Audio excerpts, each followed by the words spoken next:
여호와는 위대하시니 우리 하나님의 성 거룩한 산에서 극진히 찬양받으시로다. 터가 높고 아름다워 온 세계가 즐거워하며 큰 왕의 성 곧 북방에 있는 시온산이 그러하도다. 광야 같은 험한 인생길에서 우리에게 변함없는 구원과 은혜를 베풀어 주시는 하나님, 목마른 사슴의 시냇물 찾기에 갈급함과 같이 저희는 하나님께서 베풀어 주실 신령한 은혜를 갈망하며 성소로 나왔습니다. 예배할 때 우리로 생명수 강가에서 흡족히 마시게 하시며 주님의 식탁에 둘러앉아 하늘로부터 내리는 만나로 배부르게 하시며 골수에 기름진 것을 먹음과 같이 우리 영혼이 만족을 누리게 하여 주옵소서. 사랑이 많으신 예수님의 이름으로 기원하옵나이다. 아멘.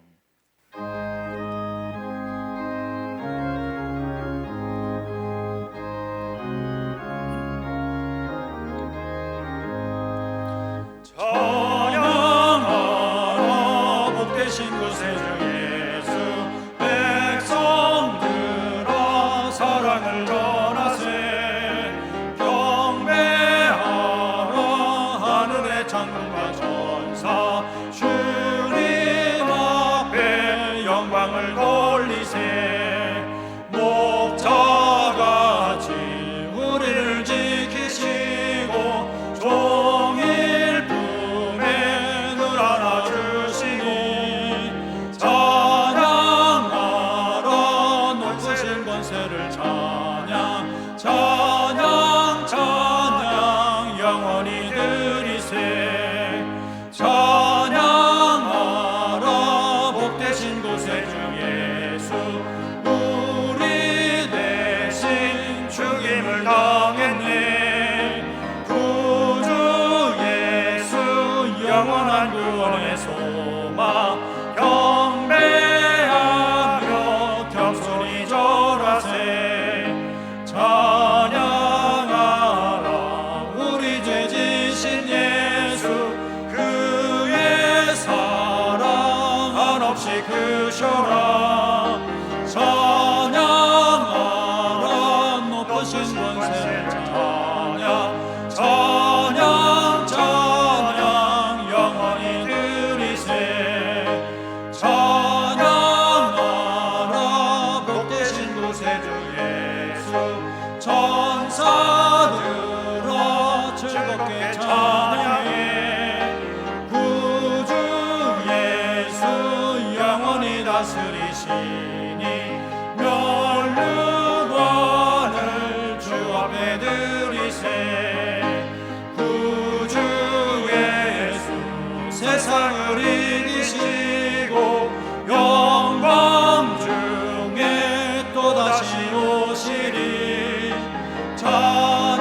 찬양하라 높으신 권세를 찬양, 찬양 찬양 영원히 드리세. 하나님은 통회하는 마음으로 나오는 사람들을 물리치지 않으십니다. 이제 우리 모두 함께 진정으로 우리들이 저지른 죄를 뉘우치고 고백합시다. 십자가 은혜로 우리를 구원해 주신 하나님, 이 구원의 은혜로 아무런 소망이 없었던 저희를 택하여 주시고 주님의 백성으로 거듭나게 하시며 하나님 나라를 유업으로 주셨습니다. 그러나 저희는 구원받은 자녀임을 망각하여 방탕하고 더러운 옛 생활로 돌아갈 때가 많았습니다.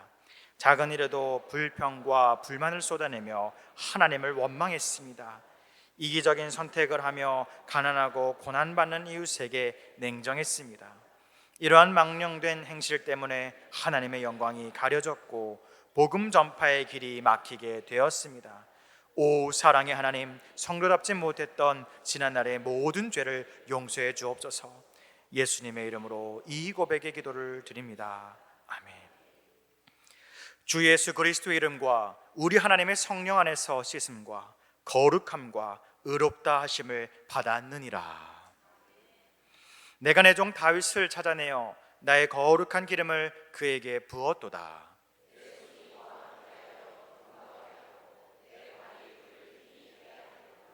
내가 또 그를 장자로 삼고 세상 왕들에게 지존자가 되게 하며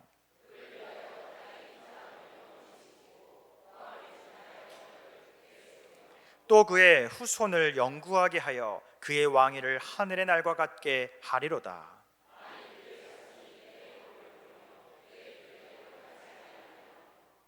내 율례를 깨뜨리며 내 계명을 지키지 아니하면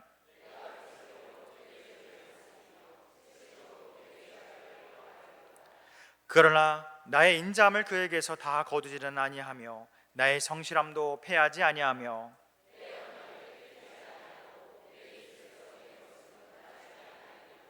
내가 나의 거룩함으로 한 번 맹세하였은즉 다윗에게 거짓말을 하지 아니할 것이라.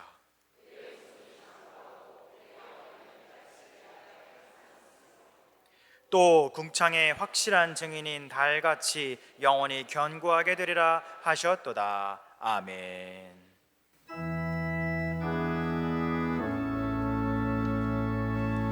성부 성자와 성령 찬송과 영광 돌려보내세.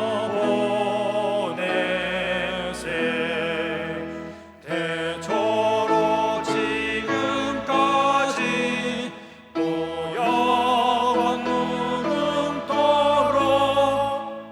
성삼위께 영광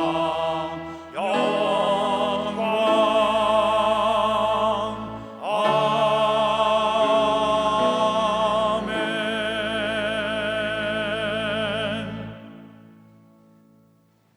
찬양받기 합당하신 하나님 아버지, 거룩한 주일 하나님의 전에 모여 지극히 높고 위대하신 하나님의 성호를 찬양하며 예배드리오니 하나님 홀로 영광 받아 주옵시고 성령의 충만한 임재를 허락하여 주시옵소서.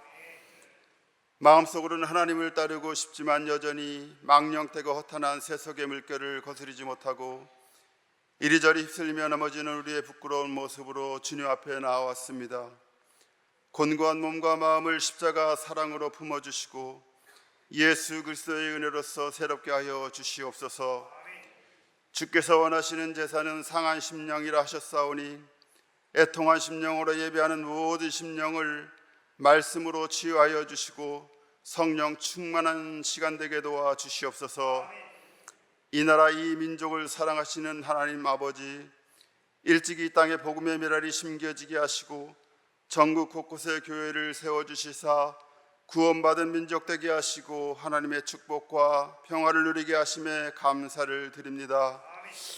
이 땅의 모든 백성이 오직 하나님만을 경외함으로써 성령께서 역사하시는 거룩한 나라 동방의 예루살렘으로 굳게 세워 주시옵소서. 폭우로 인하여 침수 피해를 입고 어찌할 바를 알지 못하는 수재민들을 위로하시고 돕는 손길을 통하여서 속히 일상이 회복되도록 도와주시옵소서. 이른 비도와 경기 침체 또한 의료 분쟁으로 인하여 고통받는 이들을 위로하시고 이 땅의 모든 문제가 하나님의 지혜로 해결될 수 있도록 도와주시옵소서. 세상은 점점 어두워가지만 여전히 교회가 세상의 빛이요 희망임을 믿습니다. 이 땅의 모든 교회들마다 음부의 권세가 감히 넘보지 못하게 하시고 예배가 회복되며 전도와 선교의 사명을 잘 감당하는 모든 교회에게 도와주시옵소서. 노년교회를 이 땅에 세워주시고 하나님의 선한 사역에 쓰임받게 하시니 감사합니다. 날마다 성령 충만함을 허락하시사 우리의 자녀들이 예언하며 젊은이들이 환상을 보며 아비들은 하나님 나라를 위하여 거룩한 꿈을 꾸는 복된 교회 되게 도와주시옵소서. 날마다 말씀 보고 기도하며 경건의 훈련을 통하여 우리의 믿음이 한층 더 자라게 하옵시고 우리의 삶에 풍성한 성령의 역사로 거룩한 성도의 삶이 되게 하시옵소서. 주일학교의 모든 부서마다 회복과 부흥을 허락하여 주시옵소서. 여름 성경학교를 통하여 우리의 어린 심령들이 예수님을 인격적으로 만나는 축복의 시간 되게 하시옵고 점점 더 악해져가는 세상 속에서 하나님의 구별된 사람으로 세상을 비추는 빛의 잔으로 성장하게 도와주시옵소서. 땅끝까지 복음을 전하기 위해 선교지에서 사역을 감당하는 모든 선교사님들을 축복하시사 영육의 강건함과 성령 충만함으로 맡은 사명 충성되이 감당하게 도와 주시옵소서. 한빛 선교센터와 유철희 선교사님, 또한 의료 선교팀의 수고와 헌신을 통하여 캄보디아 땅에 예수님의 사랑과 복음이 전파되게 하시사 예수님을 영접하고 구원받는 이들이 날로 늘어가게 하시옵소서. 많은 양무리를 인도하시는 담임 목사님과 부교육자님들에게 독수리 날개쳐 올라감 같은 새 힘을 더하여 주시사 하나님께 받은 사명 끝까지 충성되이 감당하게 하옵소서. 담임 목사님의 영육을 강건하게 하옵시고 성령의 인도하심으로 하나님의 기쁨이 되는 목회 사역이 되게 도와 주시옵소서. 오늘도 말씀 선포하실 때에 우리의 심령에 성령의 바람이 불게 하시고 말씀으로 잘 무장된 하나님의 군대로 세워지는 역사가 이루어지게 하옵소서. 일치된 순종으로 맡은 자리에서 충성하며 수고의 손길을 아끼지 않는 모든 봉사자들을 축복하시고 기쁨과 감사가 넘치는 삶이 되게 하옵소서. 옥합을 깨트린 여인처럼 시간과 정성을 들여 여호와의 성호를 찬양하는 신여온 찬양대와 오케스트라의 찬양과 루카스의 봉헌 특성을 기쁘게 받아주시고 여기 모인 우리 모두에게 흡족한 은혜의 담비를 내려 주시옵소서. 길이요 진리요 생명이신 예수님의 이름으로 기도하옵나이다. 아멘. 하늘에 계신 우리 아버지여, 이름이 거룩히 여김을 받으시오며 나라가 임하시오며 뜻이 하늘에서 이루어진 것 같이 땅에서도 이루어지이다. 오늘 우리에게 일용할 양식을 주시옵고 우리가 우리에게 죄 지은 자를 사하여 준 것 같이 우리 죄를 사하여 주시옵고 우리를 시험에 들게 하지 마시옵고 다만 악에서 구하시옵소서. 나라와 권세와 영광이 아버지께 영원히 있사옵나이다. 아멘.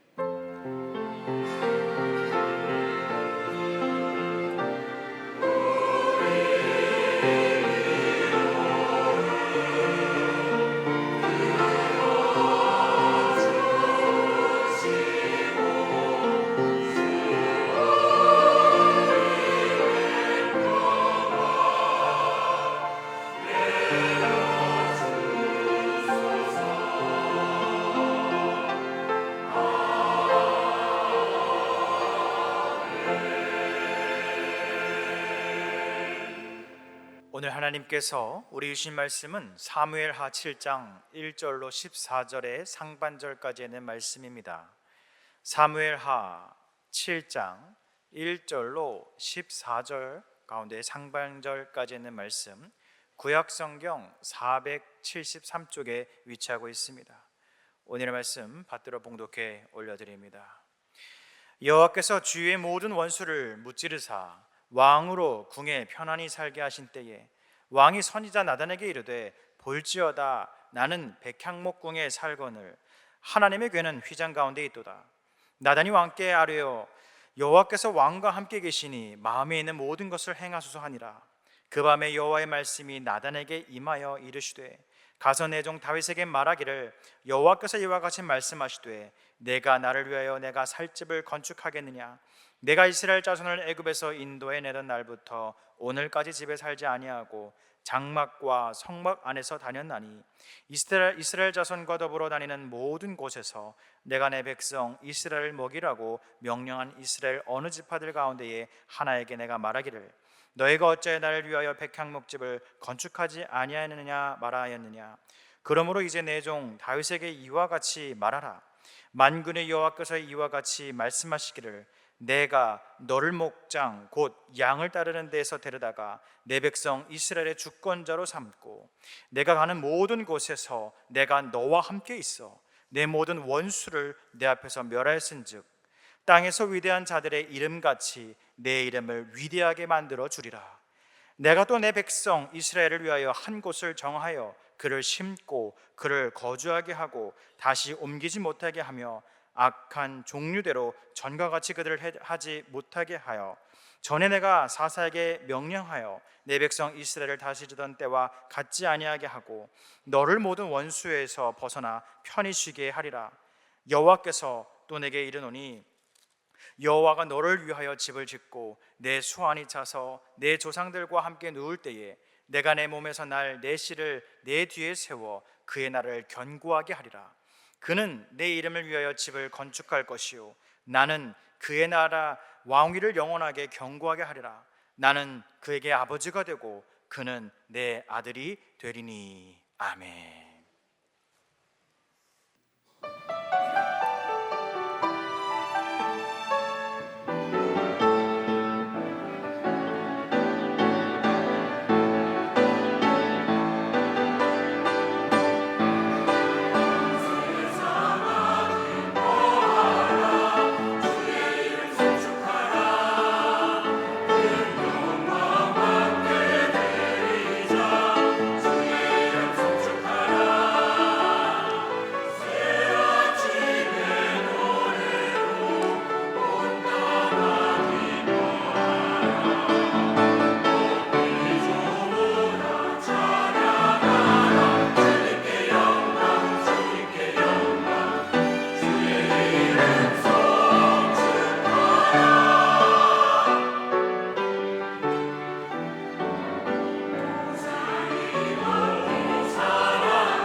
오늘 찬양대원들이 왜 가운을 안 입었나 하실 텐데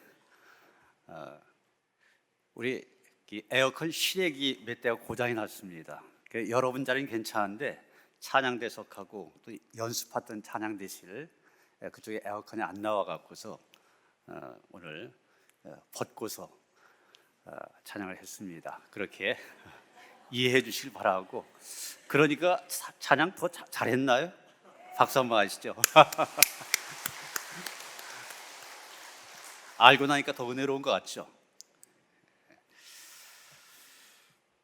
여러분 스타벅스 그러면 세계 제1의 커피 전문점 그러지 않습니까? 근데 이 스타벅스가 1971년 미국 시애틀에서 1호점이 시작되었는데 지금은 전 세계 80여 개 나라에 38,587개의 매장을 갖고 있는 세계적인 기업으로 성장했습니다.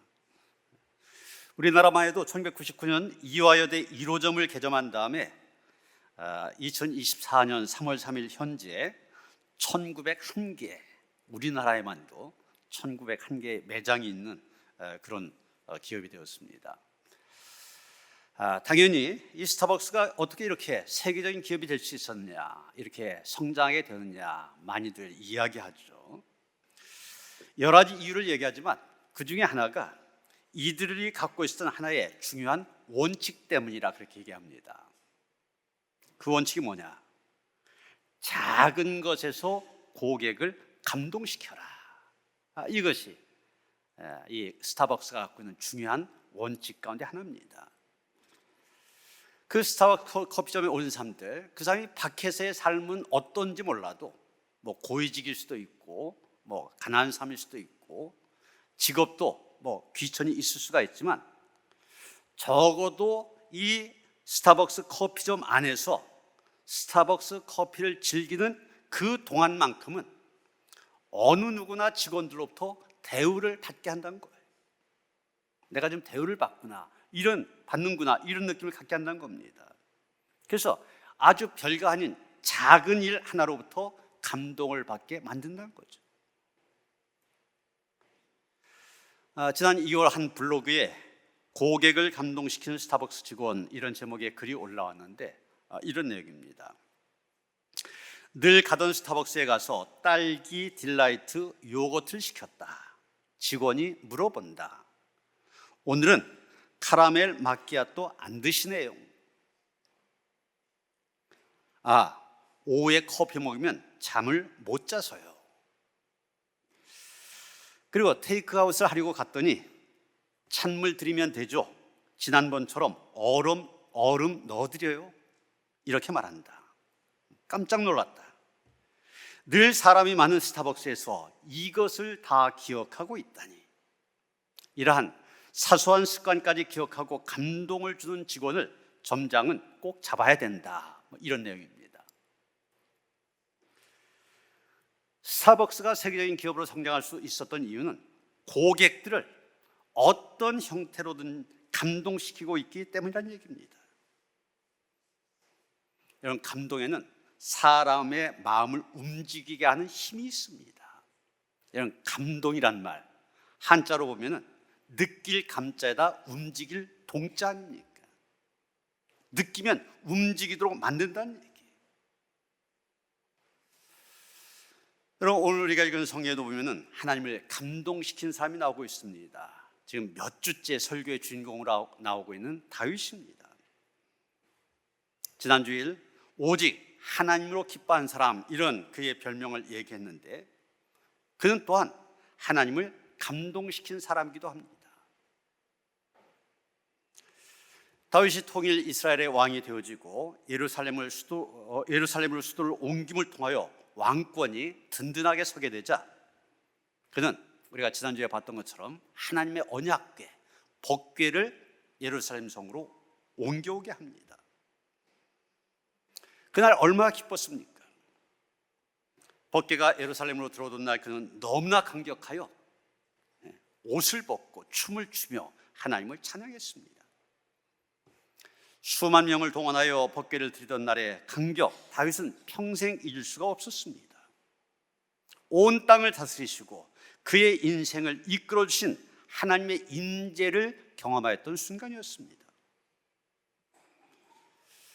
다윗은 그렇게 옮겨온 법궤를 임시로 보관하기 위해서 만든 천막 맨 중앙에다가 법궤를 안쳐 놓았습니다. 빼앗겼던 법궤에 다시 찾아오게 하신 하나님께 감사한 마음으로 번제와 화목제, 제사까지 하나님께 올려드렸습니다. 그 다음에 다윗은 그 이후 법궤를 그 상태로 방치해 놓았습니다. 그러다가 어느 날 문득 이 다윗의 마음속에 이 하나님의 궤가 생각이 난 겁니다. 2절 하반절 보시면은 볼지어다 나는 백향목 궁에 살거늘 하나님의 궤는 휘장 가운데 있다. 자기는 지금 그 당시 최고 건축 기술을 갖고 있는 두로의 목수와 석수들이 와서 건축한 백향목으로 만든 화려한 궁궐에 살고 있었습니다. 근데 가만히 생각하니까 법궤는 천막 속에 방치되어 있습니다. 그걸 생각하니까 너무나 죄송했습니다. 그래서 나단 선자에게 말합니다. 나는 백향목 궁에 살거늘 하나님의 궤는 휘장 가운데 있도다. 이런 후에 북이스라엘 왕 아합 같은 경우는 상하로 만든 더 화려한 궁궐에 살면서도 하나님을 섬길 생각 전혀 하지 않았습니다. 다윗 아합왕처럼 백향목 궁에 거하면서 하나님을 섬길 생각을 하지 않은 채 얼마든지 편안한 삶을 살 수 있었습니다. 그러나 다윗은 다른 왕들과 달랐습니다. 자기가 누려야 될 이 편안한 삶보다 법궤를 더 중요하게 생각한 것입니다. 다윗은 지금 자기가 누리는 이 축복된 삶보다도 하나님의 일을 더 소중하게 여겼던 것입니다. 여러분, 오늘 말씀 자세히 보면은 다윗이 지금 내가 당장 성전을 짓겠다 말한 거 아닙니다. 단순하게 자기의 생각을 말했을 뿐입니다. 법궤는 지금 천막 안에 방치되어 있는데 나는 백향목으로 지어진 이 궁궐에 살고 있구나. 자기의 마음을 나단 선지자에게 비췄을 뿐입니다. 그런데 하나님께서는 그 다윗의 마음을 아시고 감동을 받으셨습니다. 자기가 편안한 삶을 살았는데 비해 너무나 초라하게 천막 안에 거하고 계신 하나님의 궤, 더 좋은 곳으로 모셔야 되겠다, 자기의 생각을 말한 것뿐인데 하나님은 그 생각을, 그 마음을 보시고 너무나 큰 감동을 받으신 겁니다. 그 당시 선자였던 나단에게 이 다윗이 자기의 생각을 얘기했을 때 나단은 왕의 마음에 있는 대로 행하소서 그렇게 말합니다. 그런데 그 밤에 하나님께서 나단에게 나타나셔서 다윗에게 할 말을 주십니다. 이렇게 말하라. 그 내용이 뭡니까? 5절부터 7절까지면 내가 나를 위하여 내가 살 집을 건축하겠느냐 말씀하십니다. 그리고 이어서 하신 말씀이 내가 출애굽 이후부터 지금까지 장막과 성막 안에 거하지 아니하였느냐, 내가 언제 너희들에게 나를 위하여 백향목 집을 건축하지 아니했다고 책망한 적이 있느냐 말씀하십니다. 하나님께서는 한 번도 이스라엘 백성들에게 또 다윗 왕에게 내가 살 전을 건축하라 요청하지 않으셨다는 얘기입니다. 그런데 하나님께서 요청하기 전에 스스로가 죄송한 마음을 가지고 하나님의 궤를 모실 생각을 했다.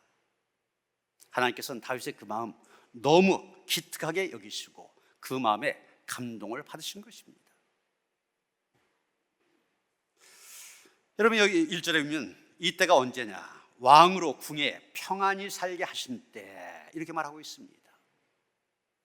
평안히 살게 하신 때, 이 말이 중요합니다.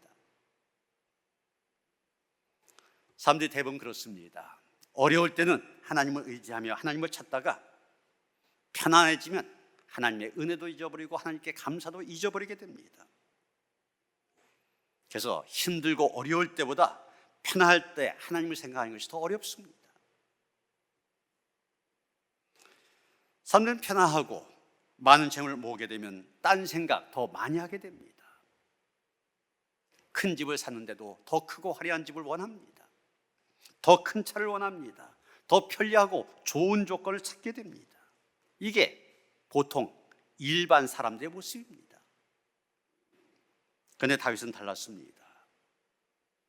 그 이전에 많은 어려움을 겪었잖아요. 사울의 왕의 추적을 피해서 외국에 망명까지 해야만 됐었고, 이런 어려울 때 그는 누구보다도 간절히 하나님께 기도하였습니다. 하나님을 의지했습니다. 그런데 중요한 것은 그 모든 어려움을 극복하고 지금은 편안해졌는데, 편안해졌을 때도 더 하나님의 은혜와 감사를 앞세우며 살았다고 하는 것입니다. 사실 사람은 인생의 전성기를 구가하고 있을 때, 다시 말해서 집을 장만한다든지 직장에서 승진한다든지 사업에 하는 일마다 형통한다든지, 그런데 그때가 신앙적으로 보면은 위기일 수가 있습니다. 하나님을 잃어버리기가 더 쉬운 때가 그때입니다. 모든 것이 잘 되어 배가 불러질 때 사람은 교만해지게 되고 그러면 하나님을 잃어버리게 됩니다. 그래서 구약시대에 아굴이라고 하는 사람은 잠언에서 이런 기도를 하고 있습니다. 잠언 30장 7절부터 9절까지 우리가 너무나 잘 아는 말씀이죠. 내가 두 가지 일을 주께 구하였사오니 내가 죽기 전에 내게 거절하지 마시옵소서. 곧 헛된 것과 거짓말을 내게서 멀리하옵시며 나를 가난하게도 마옵시고 부하게도 마옵시고 오직 필요한 양식으로 나를 먹이시옵소서. 홍내가 배불러서 하나님을 모른다 여호와가 누구냐 할까 하오며 홍내가 가난하여 도둑질하고 내 하나님의 이름을 욕되게 할까 두려워함이니이다. 여러분, 다윗 왕이 그랬습니다. 지금 시점에서 다윗을 보면 굉장히 출세한 사람입니다. 명성도 얻었습니다. 모든 사람들 앞에 대단히 높임을 받고 있습니다. 그런데 중요한 것은 그가 교만하지 아니하고 하나님을 향한 영적인 관심이 조금도 변하지 않았다고 한 것입니다.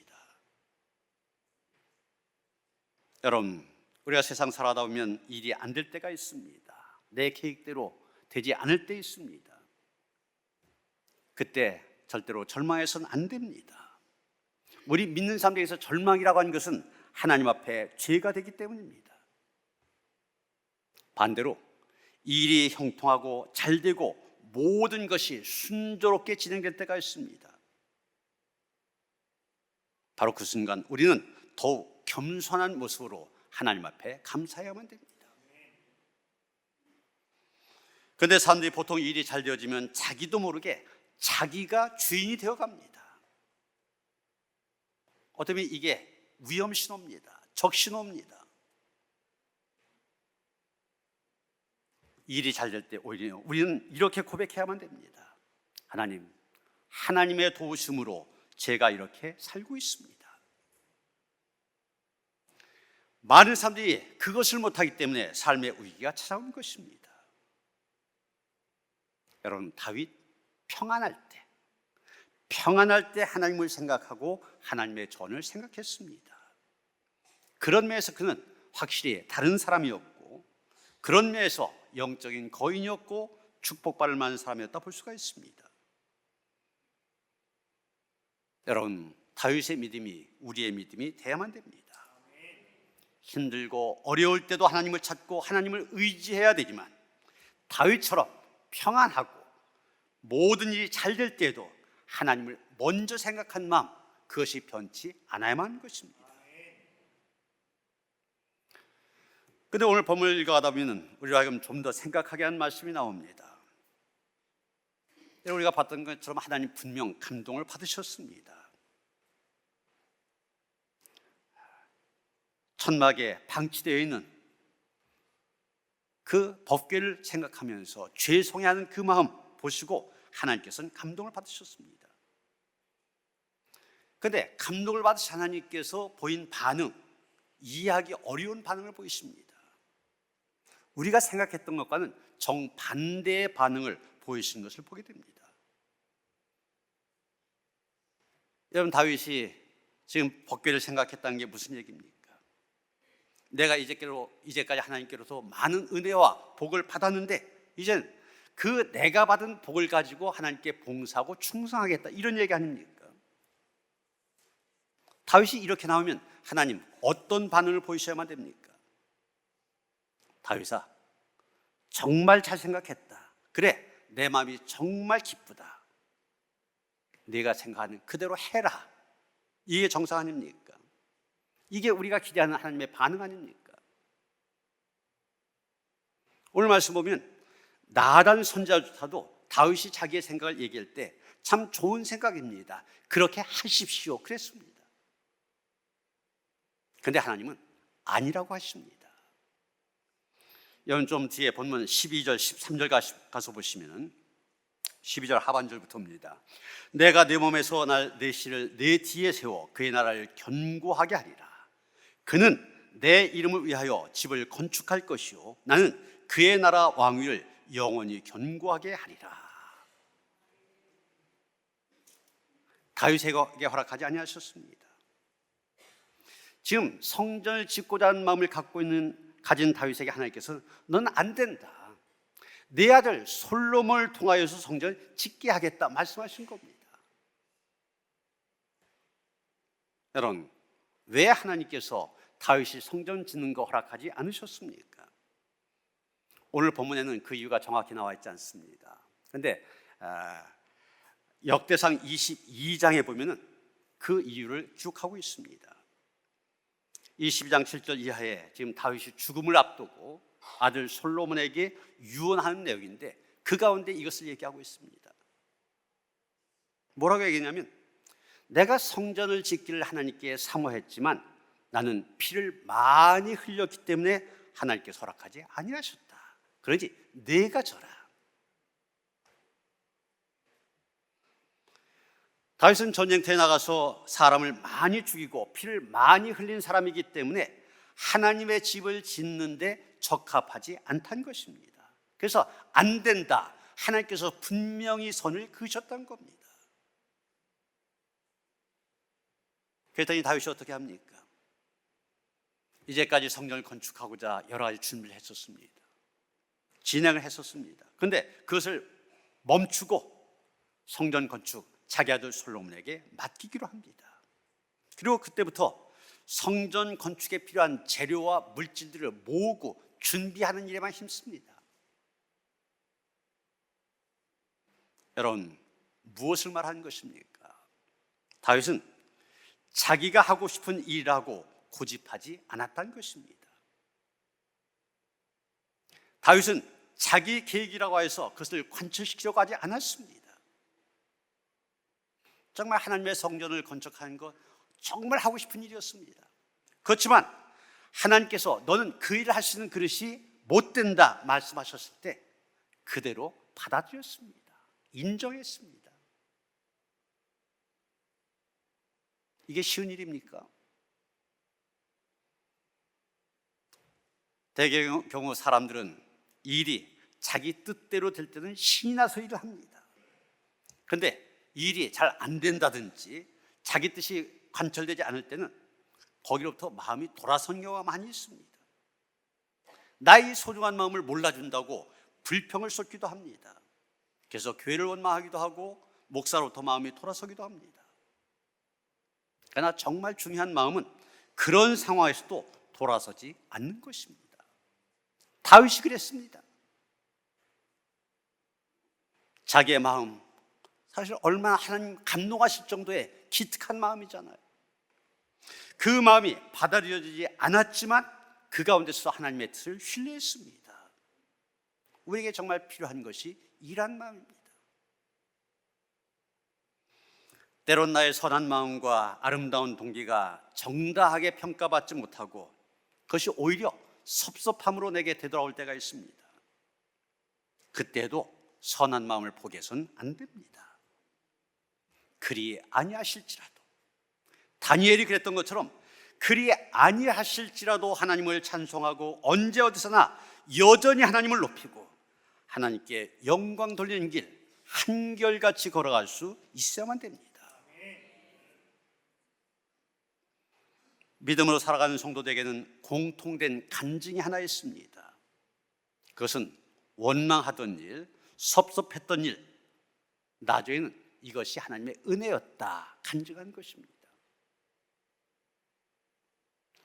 돌아보니 하나님의 은총이었습니다 고백하게 된다는 것입니다.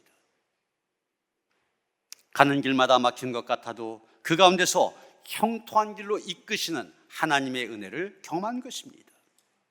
그럴 때 우리는 사도 바울처럼 하나님을 사랑하는 자, 곧 그의 뜻대로 부르심을 입은 자들에게는 모든 것이 합력하여 선을 이루느니라 고백할 수 있게 되는 것입니다. 여러분, 이런 다윗의 마음 하나님을 감동시켰습니다. 감동이 되신 하나님께서는 다윗을 축복하셨습니다. 본문 8절에 보면 내가 너를 목장 곧 양을 따르는 데에서 데려다가 내 백성 이스라엘의 주권자로 삼고 그렇게 말씀하셨습니다. 일개 목동의 자리에서 한나라 최고의 권력자로 세움을 받는 복을 받게 되었습니다. 그리고 9절에 보면 다윗의 미래에 대해서 하나님께서도 축복하십니다. 땅에서 위대한 자들의 이름같이 내 이름을 위대하게 만들어 주리라. 이 축복, 이 약속 그대로 이루어졌습니다. 여러분, 성경에 보면 수많은 이름들이 나오지만 다윗의 이름 가장 많이 등장하고 있습니다. 신구약 통틀어서 880절에 1000번 이상이나 다윗이라고 하는 이름이 나오고 있습니다. 아브라함보다도 사도 바울보다도 심지어는 예수라고 하는 이름보다도 다윗이라고 하는 이름이 더 많이 나오고 있습니다. 그리고 메시아를 기억할 때, 병낫기를 구할 때, 주님의 능력을 사모할 때 그들은 다윗의 자손 예수여 이렇게 불렀습니다. 예수를 부르면서 그 이름 앞에 다윗의 자손 이렇게 붙여서 부른 겁니다. 예수를 부를 때 다윗의 이름을 함께 기억했다는 얘기입니다. 여러분, 성경뿐만이 아닙니다. 다윗은 세상에서도 존경받는 인물이 되었습니다. 영어권에서 가장 흔한 이름이 뭔지 아십니까? 데이비드란 말입니다. 데이비드. 그게 우리말로 다윗이에요. 이스라엘 국기를 보면은 좌측이 이스라엘 국기인데 그 안에 별이 있죠. 육각형의 별, 삼각형을 이렇게 거꾸로 해서 육각형을 만든 별인데 저 별을 가리켜서 다윗의 별 이렇게 부릅니다. 이처럼 하나님은 하나님을 감동시키는 사람 하나님께서 높여주십니다. 그 이름을 위대하게 만들어주십니다. 성경에는 하나님을 감동시키는 사람들 많이 나오고 있는데 향유 담은 옥합을 깨뜨린 마리아도 그런 사람들 가운데 한 사람입니다.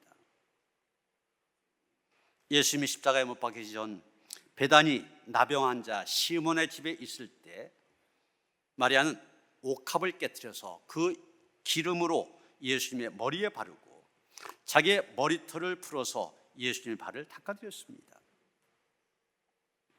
그때 계산이 빠른 약삭 빠른 가룟 유다가 비난을 합니다.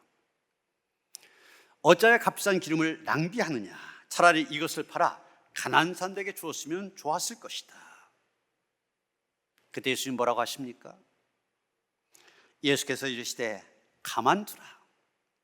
너희가 어찌하여 그를 괴롭게 하느냐? 그가 내게 좋은 일을 하였느니라. 가난한 자들은 항상 너희와 함께 있으니 아무 때라도 원하는 대로 도울 수 있거니와 나는 너희와 항상 함께 있지 아니하리라. 그는 힘을 다하여 내 몸에 향유를 부어 내 장례를 미리 준비하였느니라. 내가 진실로 너희에게 이르노니 온 천하에 어디서든지 복음이 전파되는 곳에는 이 여자가 행한 일도 말하여 그를 기억하리라 하시니라.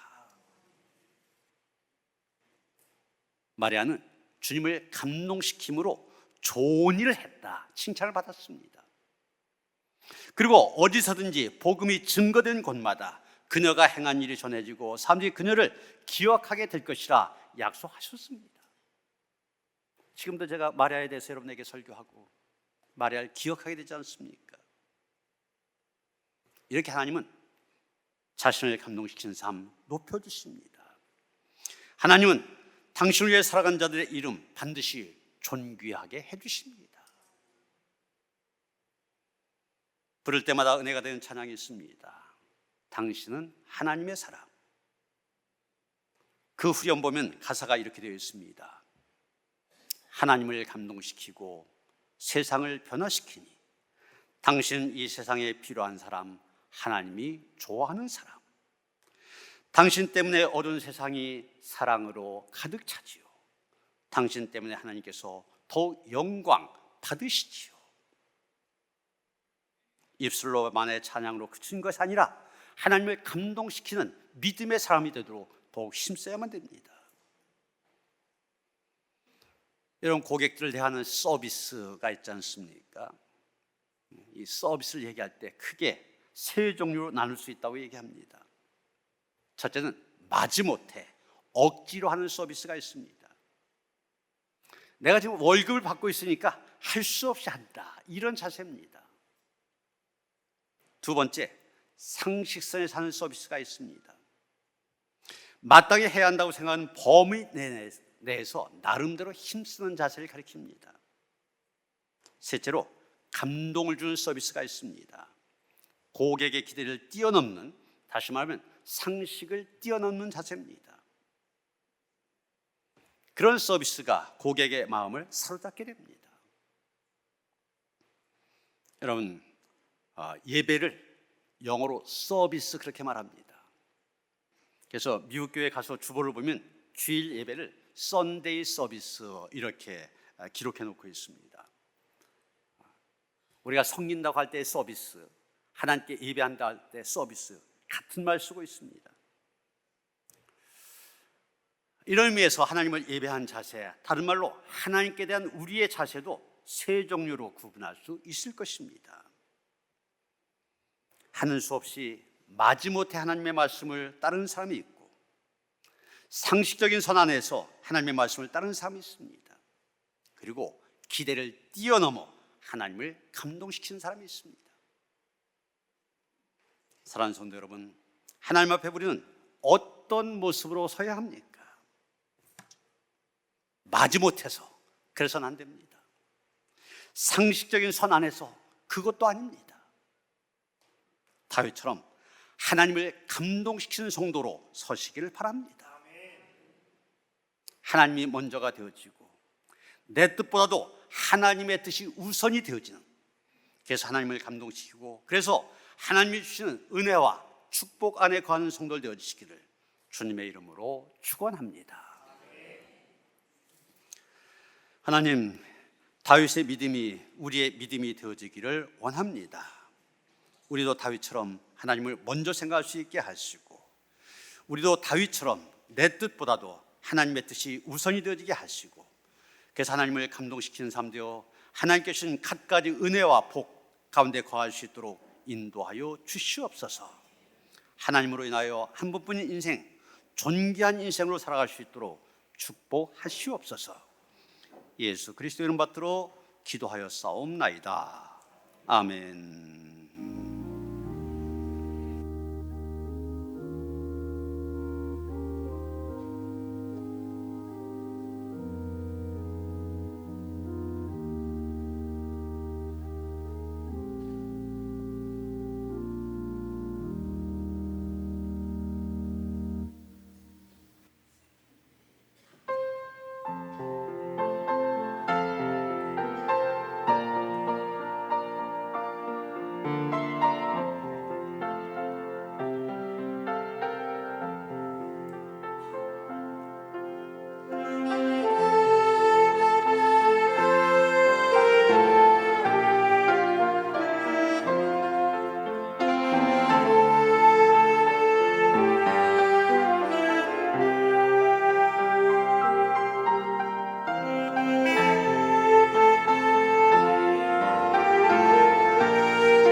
무더운 날씨 우중에도 불구하고 하나님을 먼저 생각하고 하나님을 예배하는 일에 우선순위를 두는 믿음을 가진 성도들, 하나님께 나와 영과 진리로 예배할 수 있게 하시니 감사드립니다. 그렇습니다. 하나님 앞에 참된 예배자로 살아가기를 원합니다.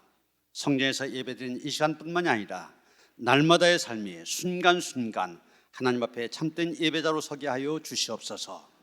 그런 우리들, 다윗에게 은혜를 베푸셨던 것처럼 은혜를 베푸시고 다윗을 축복하셨던 것처럼 축복하실 줄 믿습니다. 그 은혜와 복으로 살아가는 성도들 되게 하여 주시옵소서. 하나님을 예배하면서 정성된 예물을 드립니다. 믿음으로 드리니 기쁘게 받아 주시옵소서. 하늘을 여시고 성도의 삶과 가정, 자녀들 하는 모든 일들 축복하시기를 원합니다. 날마다의 삶이 그 은혜와 복 가운데 거할 수 있도록 함께 하시옵소서.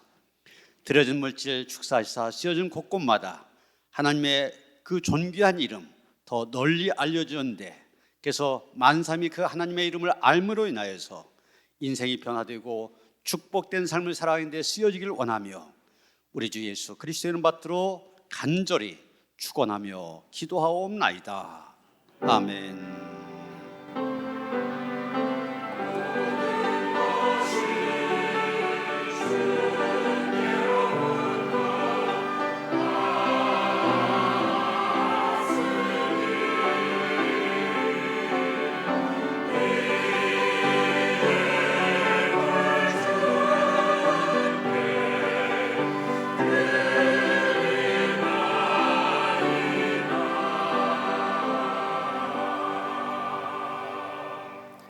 평화 인사를 나누시겠습니다. 주님이신 평화 함께 하시기 바랍니다. 인사하시겠습니다.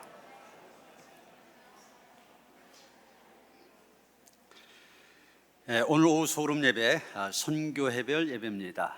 오늘 특히 그 남선교회는 총남선교회 올레로 전체가 같이 모입니다. 지하식당에서 모이니까 함께 하시길 바랍니다. 캄보디아 의료문화선교팀 지난 월요일에 출발하여 오늘까지 사역을 계속하게 됩니다. 굉장히 무덥고 또 무더우면 비가 그렇게 많이 오는데 비도 굉장히 많이 오는데요. 상당히 어려운 상황에서 열심히 하고 있습니다. 이제 오늘까지 사역 마치고 함께 예배드린 다음에 저녁 비행기 타면은 내일 아침 이곳에 도착하게 됩니다. 거기까지 하나님께서 강건케 하셔서 은혜 가운데 잘 사역을 마치고 또 풍성한 열매 맺어 주실 수 있도록 끝까지 기도해 주시기를 부탁을 드립니다. 교회학교를 위한 물놀이터, 여러분 우리 주차장이 지금 워터파크로 변신을 했습니다. 어제는 동네에 있는 아이들 다 오라고 했더니 350명이 왔어요. 그래서 우리 교회 아이들은 50명밖에 안 되고 300명이 교회 안 나오는 엄마들이 아이들 그렇게 왔대요. 얼마나 귀한 일인지 모릅니다. 교회 안 다니는 아이들이 교회 한번 발 디딘다는 게 굉장히 중요하거든요.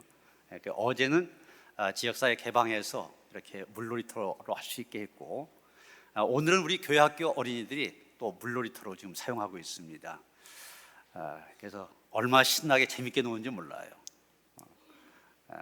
오늘 이제 영아부, 유아부, 유치부, 성경학교 오늘 하고, 이번 금요일부터 금토일 사흘은 유년부, 초등부, 소년부 상계부서 초등학교 1학년부터 6학년까지입니다. 교회 안에서 캠프로 여름 성리학교를 진행합니다. 그래서 이 물놀이터도 이제 이 성리학교를 하면서 같이 이제 사용하게 될 텐데, 여러분이 주차 많이 배려해 주시고 하셔서 잘 씌워지고 있습니다. 좋은 열매 맺을 수 있도록 계속 기도해 주시길 바랍니다. 그리고 유초 소년부 연합 캠프 위해서 기도해 주시고 아이들 많이 보내주시기를 바랍니다. 문세웅 이문진 집사님 가정 딸을 보셨습니다. 우리 문현호 장로님, 김인순 권사님 손녀딸, 그리고 우리 오성진 권사님, 임재옥 권사님 외손녀를 본 겁니다. 축하를 드립니다. 최정희 권사님 병원에 입원하셨습니다. 위해서 기도해 주시길 바랍니다.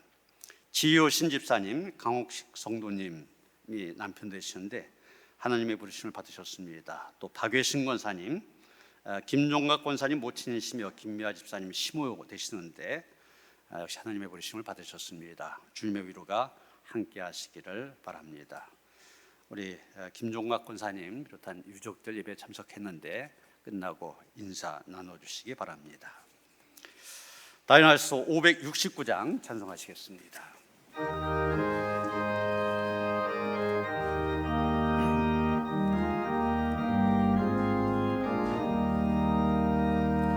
선한 목자 되신 우리 주 항상 인도하시고 푸른 풀밭 좋은 곳에서 우리 먹여주소서.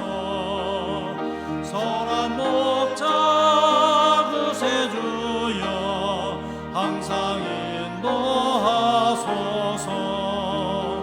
선한 목자 구세주여 항상 인도하소서. 양의 문이 되신 예수여 우리 영접하시고 길을 잃은 양의 무리를 항상 인도하소서. 선한 목자 구세주여 기도 들어주소서. 선한 목자 구세주여 기도 들어주소서. 음이 많고 약한 우리를 용납하여 주시고 주의 넓고 크신 은혜로 자유 얻게 하셨네. 선한 목자 구세주여 지금 나아갑니다.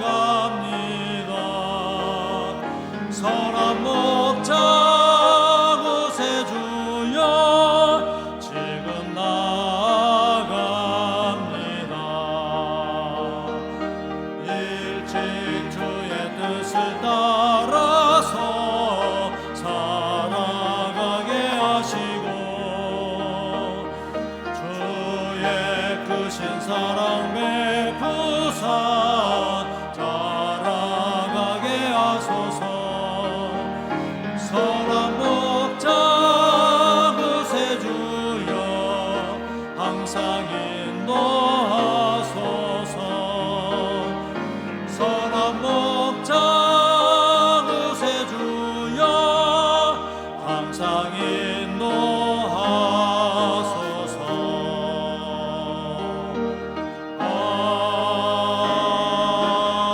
아멘.